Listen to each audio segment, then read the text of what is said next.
人はどれだけ物を持てば幸せなのだろうか。新しいものの方が良い、本当だろうか。限られた命を物まみれで探し物だらけで過ごしても良いのだろうか。そんな疑問を感じるためにアメリカでバンライフ生活を始めた50過ぎのおっさんの物語です。日本に引き上げた私が過去を振り返り、物と向き合い、ミニマルになる道のりです。ミニマルバスチャンネルスタートです。ミニマルバスチャンネル第46話へようこそ。30年暮らしたアメリカから引き上げたここはミニマルスタジオです。時は遡り2022年のロサンゼルス。お気に入りのマービスタ公園でのバンライフの日常と謎の食材オルゾを使ったバンライフ飯をお楽しみください。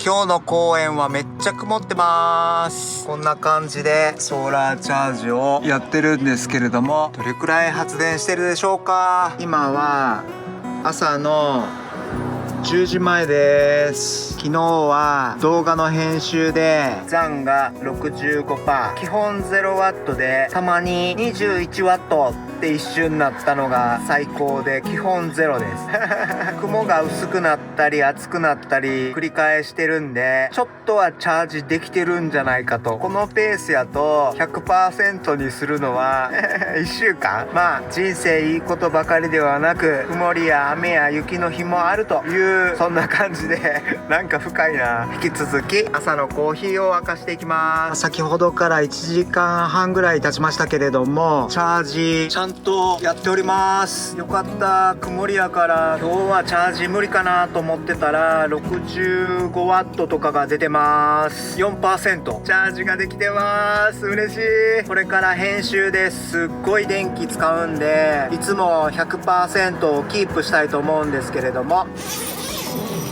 さっきよりもだいぶ明るくなっていい感じでチャージできております。晴れの時の最大 150W ぐらい、3分の1ですけど、曇ってても発電するんや。ありがたいです。ありがとうブレッティちゃん。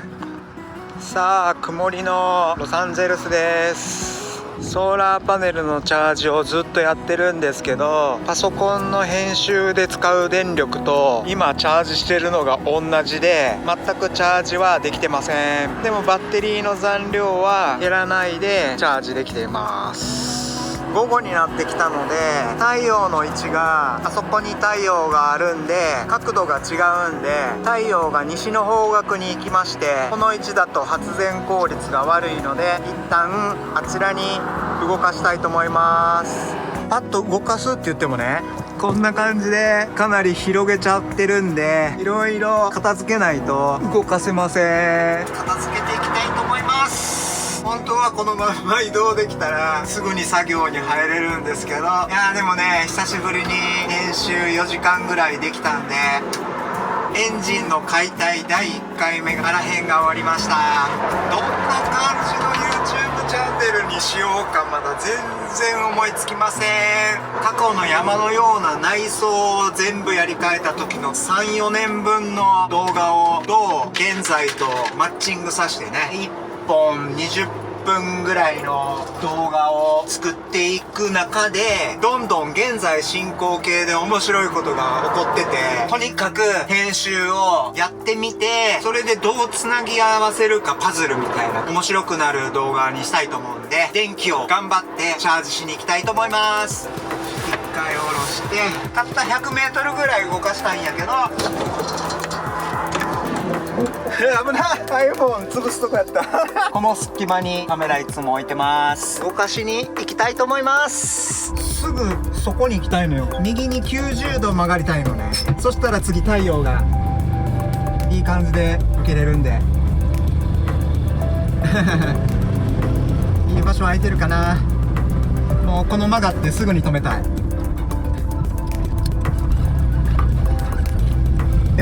いいな。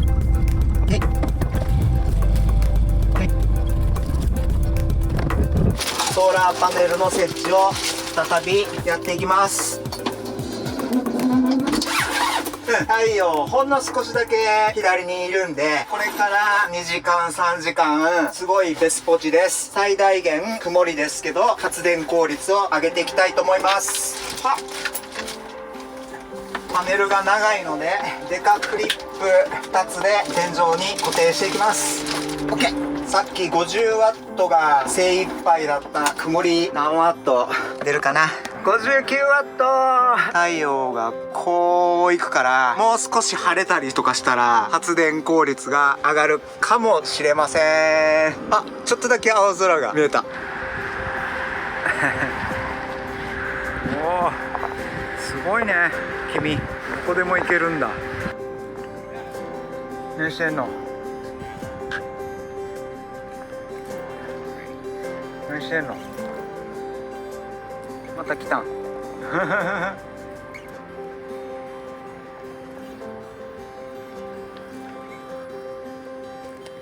お、はいはい、いいね。いや今日なんもないね。いやナッツあるけど、あ、食ってるまた。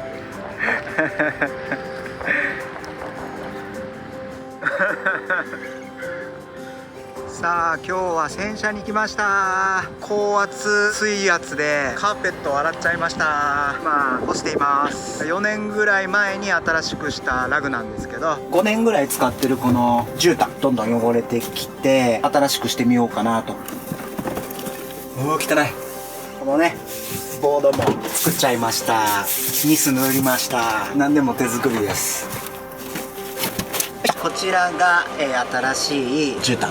運転席一番汚れてます。ここハンドルがこうくる穴が、アクセルの含む穴が開いています。型をねこっちに移して、これ見えるかな、絨毯に合わせて穴とか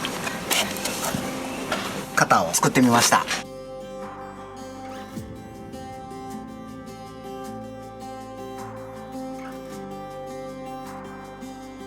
新しく切ったマットを入れてきます。どんな感じでしょうか。よいしょ。いいね。新しいエネルギーはいいね。やっぱりアクセルちゃん出てきました。クラッチちゃん、お、いいね。よいしょ。お、いいんじゃないですか。おおおお、ボードも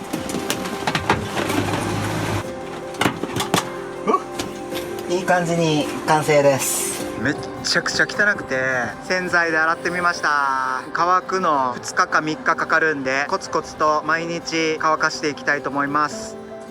でダイソーで買ったこのラグなんやけど、運転席と助手席に引いてるマットがもうボロボロになって、これは新しくしたいと思います。ミニマルバスチャンネル。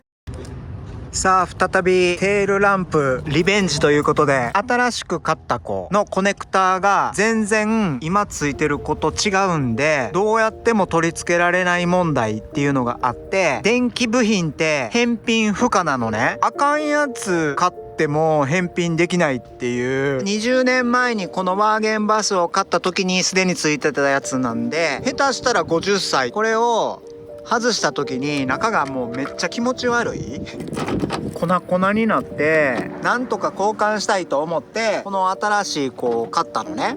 したらもうめっちゃ綺麗。お、やったー、もうめっちゃテンション上がるわー。問題が裏側にありました。今ついてる子を外してみると、この真ん中の電球に1234、今外れてた5本の線が刺さってると。上こっちに2つ刺さってて、こっちには3つ刺さるのに2つに分かれてるから、この子ともう1人この子が刺さってて、さらにこの子は2つなんで3つが2つに刺さって1個を作ってるのね。で新しい方、こっち側向きに2つだけ大きいのがついてるわけ。どちらかを半分に真っ二つに切って3本のケーブルが入るように改造しない限りこの子使えないわけ。鉄切ったりする作業、そんなんこの子を作った会社がなんか愛情が足りてないなってって感じました。こういう配線図が載ってて、この本の印刷が悪すぎて一番知りたい部分が重なりすぎててよくわからないんで、すごいのをオンラインで発見して、テールランプは3つの電球が見えると思うんですけども、しっかりと直していきたいと思います。さらにサイドマーカーランプっていうのが73年型からついて、その後ろが初めて見えて、いきなり断線してます。ここにバッテリーがあるんやけど、ここに当たってるのね。バッテリーもしっかりと止めてあげないとあかんということで、テールランプを外したことによって50年前のよく分かっていないワーゲンバスの電気系統とかが見えてきました。めっちゃボロボロで、ちなみに左側はこの子も一悶着あってすごい苦労して新品に変えました。綺麗。取り急ぎこの断線は修復したいと思います。ネジもサビサビで硬くて結構苦労しました。取り外すとボロボロ。これ意味あんのかな。もういいや、捨てよう。はい、むき出しにします。この断線して、こっちの子もねもう断線しかかってます。ブランブラン。320番のヤスリでコネクター部分を磨いて電気が通りやすくなるように磨いてあげます。これも2つに分かれてるね。こういうコネクターがテールランプに欲しかったのよね。この子は間違いなく50歳やね。50年分の赤を落としていきます。おお、ピカピカしてきた。断線してるコネクター部分磨いていきます。こんだけ錆びてたら320番じゃなくて220番がいいかも。220番ちょっと粗い感じ。元気出てきた。やる気出てきた感じよ。せっかく磨いたのにこれは再利用できません。電気関係コレクションからこいつと同じ大きさの1人ここにいたんで、この左の新しい子を使っていきたいと思います。もう色がほぼわからないんですけど、上が赤、下が黒ケーブル。古い皮を剥いて新しい導線を出していきたいと思います。プチ切れました。おー、綺麗な導線が出てきました。綺麗っつってもね錆びてるよね。なかなか細かい根気のいる作業となります。は50歳のケーブルを OK 準備ができました。この古いケーブルを取り出すのにスマドラのマイナスでこじ開けていきます。新しいケーブル突っ込んで細かい作業が OK。広がってきた。古いケーブル取れた。新しいケーブルが入るぐらいに隙間を開けていきます。おりゃ、サビサビなんで磨いていってあげたいと思います。細く切ったヤスリで磨いていっています。ここがバルブちゃんが接するところなんで、電気を流れやすくするために磨いていきます。僕の前のオーナーがペイントし直してるんですけど、それを乗り越えてるんで、間違いなくこいつは50歳。しっかりと磨いて、何でもね新しいのがいいっていうんじゃなくて、この50歳がまだ役割を果たしてるうちはこの子を使ってあげたいと思うんで、綺麗に磨いていきたいと思います。めっちゃ細かい作業です。普通のね仕事してる人とかはこんなことやってる時間ないんで、仕事でお金を稼いでるから、そのお金を使って新しいコネクターを買ったり新しいパーツをすぐに買えるけど、僕は今無職なんでこれを買ったら2000円とかするわけで、この2000円でも何キロかは走れるガソリン買える。今重要なのは旅、アメリカの砂漠をじっくりと撮影したいっていう方に集中するために、この子をしっかりと使っていきたいと思います。ケチくさいんじゃないんです。僕には時間がたっぷりあるんで楽しんでやっていきたいと思います。どうめっちゃ綺麗じゃん。50歳のコネクターもピッカピカになったんで、この子が黒いケーブルになります。であと50年いくかもしれへんからね。できました。黒ケーブルちゃん。赤いケーブルには新しいコネクターをつけていきます。締めていきます。ギュッ。あー難しいです。ギュー OK です。新品と50歳めっちゃ頑張って結構綺麗になったよ。赤い子OK 入りました。この子ゆるゆるだからちょっと締めてあげたいと思います。さあこのボディも歴史を感じるよね。いつかはボディもしっかりと直してあげたいけど、今は現状復帰ということでライトバルブをつけてはめていきたいと思います。古いボロボロのケーブルたちに8個のケーブル全部暗記できないんで、1つずつこんな感じでラベルを打ってあげたいと思います。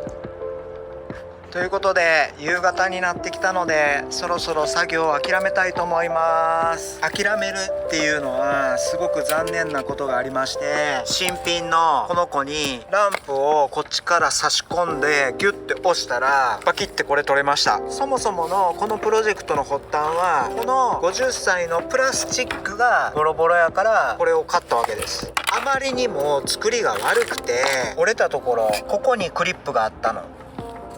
めっちゃ立派なクリップでしょ。ここにあったクリップがもう変形してて、わかるかな。もうね、作りがね悪くて、右側の留めるプラスチックが2つとも折れたんで、もうポコってなってもう取り付けられないのね。で50年前のプラスチックめっちゃ頑丈にできてて、なるほどねと思って、もうちょっとねどうしようもないんよ。このテールランプマジでクソです。そんなんに8000円ぐらい1個払って1万6000円ぐらい払った、しかも電気用品返品不可とかっつってめっちゃ騙された気がします。50年前のめっちゃ汚い子の方がここ溶けてる以外はめっちゃしっかりしてるんで、これはもう諦めてこっちを磨いていきたいと思いますなんやったんや、めっちゃ苦労したのにって今これも磨いていってて、50年前やのにしっかりしてんのよ。この子はまだ使える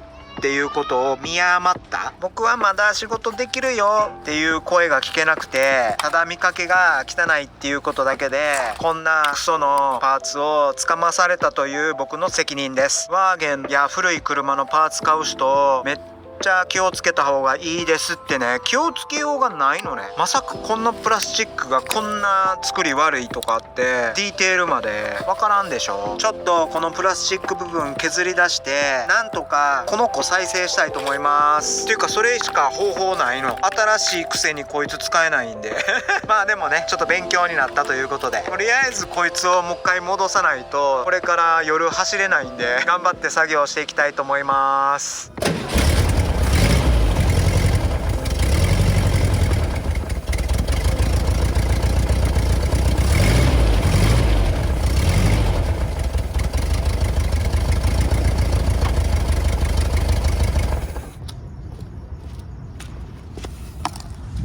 ミニマルバスチャンネル。お腹も空いてきたんでランチ作りたいと思います。先日作ったパスタソースが使い切りたいのでパスタを作りたい。ウクライナの戦争のせいなのか、この1ヶ月ぐらいトレ状のパスタの棚が空っぽの状況になってます。唯一オルソっていうやつだけが残ってて、これ1袋99セントなんですけれども、お米状に加工されたパスタだそうです。茹で時間9分。スパゲッティ、リングイーニ、カペリーニ、どの麺もないんで、じゃあこれ一回試してみようと思って買ってみました。お湯を沸かすついでに熱を使ってパスタソースも温めてます。それ状のホールウィートパン、アボカドめっちゃいい感じで売れてるんで、アボカドサンドイッチとオルソパスタっていうのかな、食べていきたいと思います。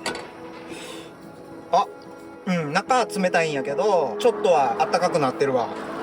おお、あちちちちちちちち。メジャーカップ捨てちゃったんで適当の水の量、多分 500cc ぐらいで適当のオルソを入れていきます。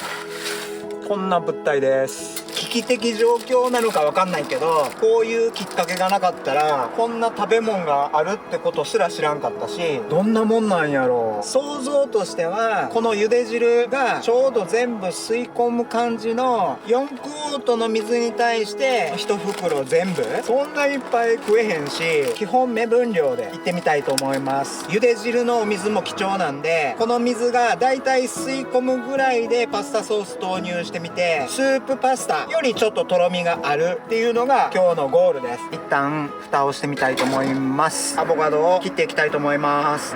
おー、めっちゃいい売れ具合。皮を剥いていきます。もうねスプーンですくってもう醤油とか垂らしてって食いたい欲望に駆られてしまうけれども、そこはぐっとこらえて、アボカドサンドでこの手は僕の自作ペーパータオル1枚を6分割したペーパータオルホルダー。やばいやばいやばいやばいやばいやばいやばい。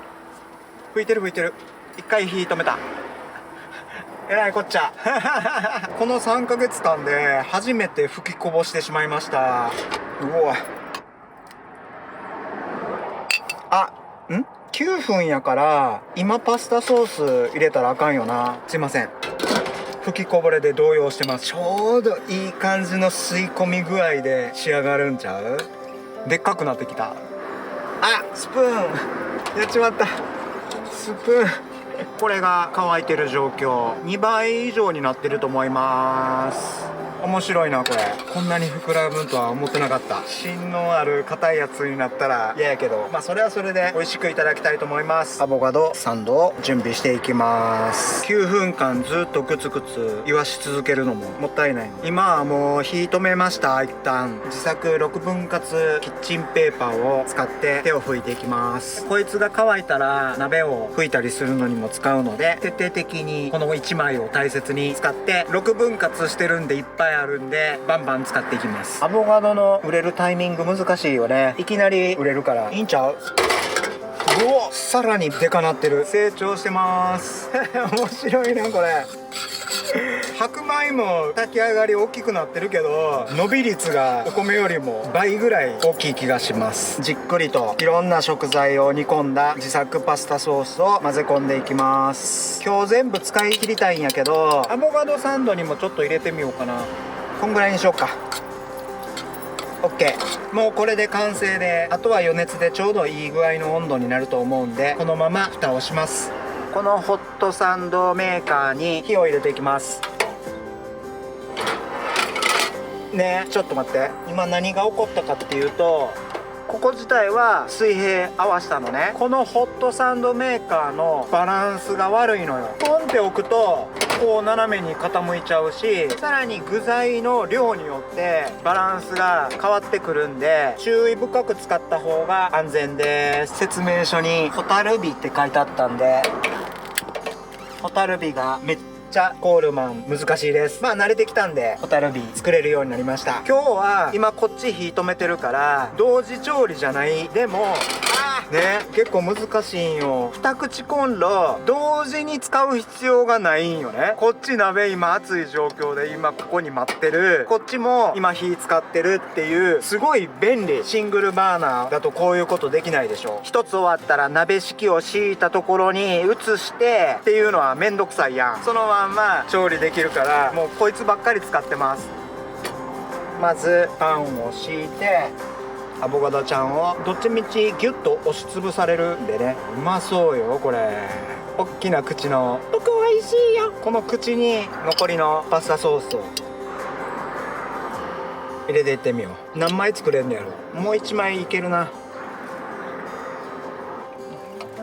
この子を温めてるうちにパスタをよそっていきたいと思います。うわうまそう。うわめっちゃいい香り。ベーコンとね、玉ねぎとね、ニンニクとね、ブロッコリーとね人参とね、めっちゃ入ってます。お、めっちゃ想像通りの水の吸い込み具合。パンが焦げるんでちょっと急ぎます。ですぐにひっくり返すと、これでもう焦げてるんちゃう？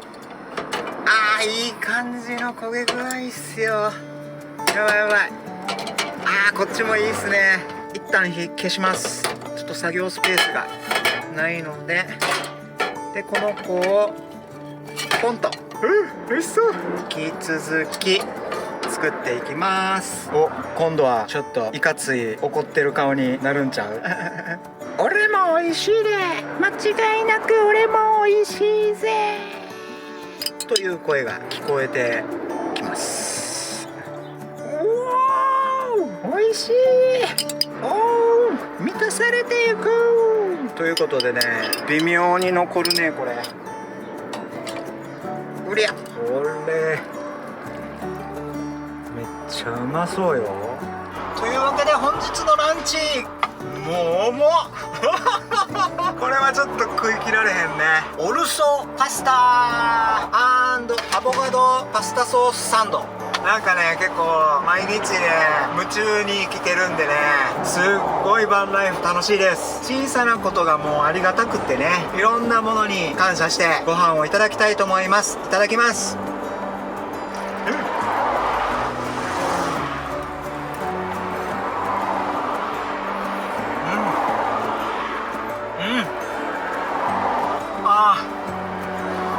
なんかねめっちゃ新鮮な食感。これハマるかも。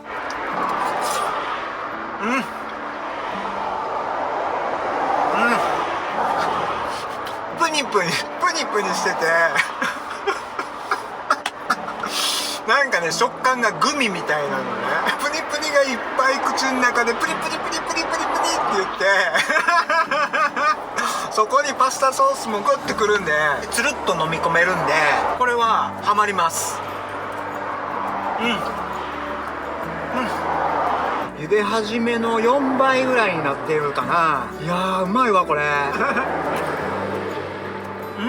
イメージ的にリゾットみたいな感じかなと思ったら全然違います。このオルソは一粒一粒が立ってて崩れたりしてない、食感がすんごい味わえる。なのでおかゆとかの感覚ではなくてパスタの感覚でした。サプライチェーンがダメになったおかげでこういう生まれて初めての食材を50歳になって味わえるっていうのはね、もちろん戦争は悲しいことでもあるけれども、アメリカの末端のこういう混乱とかが僕にとってはまた新しい勉強をする機会になっています。いやーちょっと開けてみる。うおーうまそう。売れのアボカドサンドいっちゃいます。噛んだ瞬間に柔らかいアボカドがシュワって出てきて、カリッとしたパンがワッてきて、その最後にパスタソースが来るみたいな、口の中で混ぜ合わさっていくまた旨味。生きててよかった。で少しパンが残ってるところにオルソ。パンとパスタの組み合わせうまいわ。バターとかも何にも塗ってないパンやけど、アボカドの持っている油とパンでさらにオルソでスルッと飲み込める食感がめっちゃうまいです。もう一ついい点は 454g1 パウンドで99セント、3回半分ぐらいあるよ。すごいよね。30セント。全ての食材が一期一会でしょ。もう二度とこのアボカドにも出会えない、こんな組み合わせも二度とないかもしれないんで、すんごい貴重な食事だと思います。そんな感謝を込めてありがとうございます。いやてんこ盛りやから食われへんと思ったらあっさりとフィニッシュです。なんていうの、感覚的に言うとそうめんって結構バッと食えるやん。そんな感じ。ごちそうさまでした。ミニマルバスチャンネル Here go 自由を目指せバンライフ、自由を目指せバンライフ、自由を目指せバンライフ、自由を目指せバンライフ、自由を目指せバンライフ。カビだらけサビだらけよよ、過去のお前はよくやってるよ。よよ、家具外し床剥がし鉄を打ち板を切り、よよ、この先に何がある、この先に夢がある。ミニマルバスチャンネル